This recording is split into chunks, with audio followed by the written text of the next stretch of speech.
যখন আমার বয়স ছিল 7, আমি কাঁদতে কাঁদতে বলেছিলাম আমি আমার প্রতিবেশীকেই বিয়ে করব। 15 বছর পর আমি একটি চাকরি ইন্টারভিউতে ঢুকলাম, আর সিইও আমাকে দেখে হাসলেন। তুমি কি সিওর স্ত্রী হওয়ার জন্য আবেদন করতে এসেছো? যখন আমার বয়স 7 বছর, জয়পুরের আমাদের পাড়ার সবাই জানতো আমি ছিলাম সবচেয়ে একঘেয়া মেয়ে। একদিন বিকালে আমি উঠানের মাঝখানে দাঁড়িয়ে মুখ ভরা কান্না আর নাকের পানি নিয়ে সোজা আমার প্রতিবেশীর দিকে আঙ্গুল তুলে, যে আমার থেকে 10 বছরের বড় ছিল, সবার সামনে চিৎকার করে বলেছিলাম আমি বড় হয়ে অর্জুনকে বিয়ে করব। আমি আর কাউকে বিয়ে করব না। পুরো পাড়া হেসে উঠেছিল।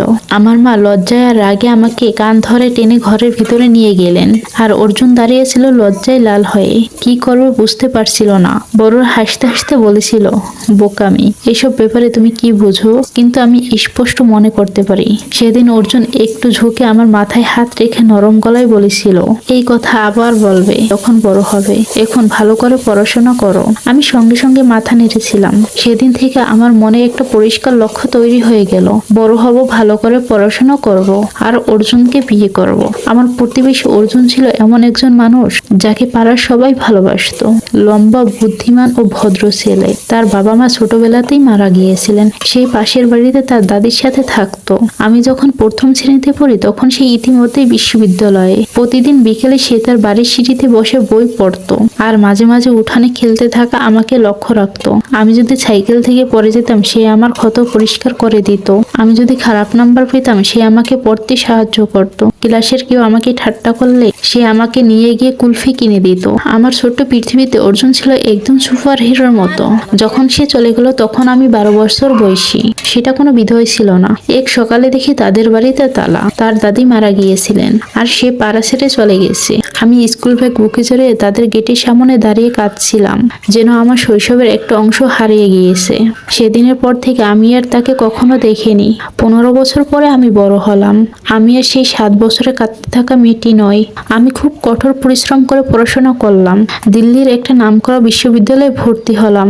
সেখান থেকে সম্মানের সাথে গ্রাজুয়েশন শেষ করলাম। সবাই বলতো আমার ভবিষ্যৎ খুব উজ্জ্বল, কিন্তু আমার হৃদয়ের একটা ছোট্ট কোণে সবসময় অর্জুনের জন্য রেখে দিয়েছিলাম। আমি জানতাম না সে কেমন আছে, কোথায় থাকে, অথবা আদৌ কি আমায় মনে রেখেছে কিনা। কিন্তু যখনই আমি ক্লান্ত হয়ে পড়তাম আমি তার সেই কথাটা মনে করতাম, ভালো করে পড়াশোনা করো। আর আমি আবার সামনে এগিয়ে যেতাম। যে ইন্টারভিউ সবকিছু বদলে দিল। যেদিন আমি ভারতের অন্যতম বড় কোম্পানি এর সদর দপ্তরে ঢুকলাম, হাতে আমার নথিপত্রের ফাইল, আমি নিজেকে বলেছিলাম আমাকে শুধু একটা চাকরি পেতে হবে, এর বেশি কিছু চাই না। ইন্টারভিউ রুমটা ছিল বড় উজ্জ্বল আর এত ঠান্ডা যে আমার হাত ঘেমে যাচ্ছিল। আমি সোজা হয়ে বসে ইন্টারভিউ বোর্ডে সব প্রশ্নের উত্তর দিচ্ছিলাম। সবকিছু ঠিকঠাক চলছিল। হঠাৎ পেছনের দরজা খুলে গেল। একজন মানুষ ভিতরে ঢুকলেন। ঘরের সবাই সঙ্গে সঙ্গে দাঁড়িয়ে গেল। সিও। আমার বুক ধক করে উঠল। সে আমার মনে থাকার চেয়েও লম্বা, পরিপাটি স্যুট পরা, তার দৃষ্টি দীর্ঘ কিন্তু ঠান্ডা নয়, আর তার মুখ অদ্ভুতভাবে পরিচিত। সে একবার ইন্টারভিউ বোর্ডের দিকে তাকালো, তারপর তার চোখ এসে থামলো আমার উপর, একটু বেশি সময়ের জন্য, এতটাই বেশি যে আমি অস্বস্তি বোধ করতে শুরু করলাম। হঠাৎ সে হাসলো। সেই হাসি আমায় বুক কাঁপিয়ে দিল। তারপর সে একটু মজা করে গভীর কণ্ঠে বলল, তুমি কি এখানে এসেছো সিওর স্ত্রী হওয়ার জন্য আবেদন করতে? আমাদের গল্পটি এখানেই শেষ করছি। পরবর্তী এপিসোড পেতে হলে আমাদের পেজটি ফলো করে এবং ইউটিউব হলে একটা সাবস্ক্রাইব করে আমাদের পাশে থাকেন। ধন্যবাদ।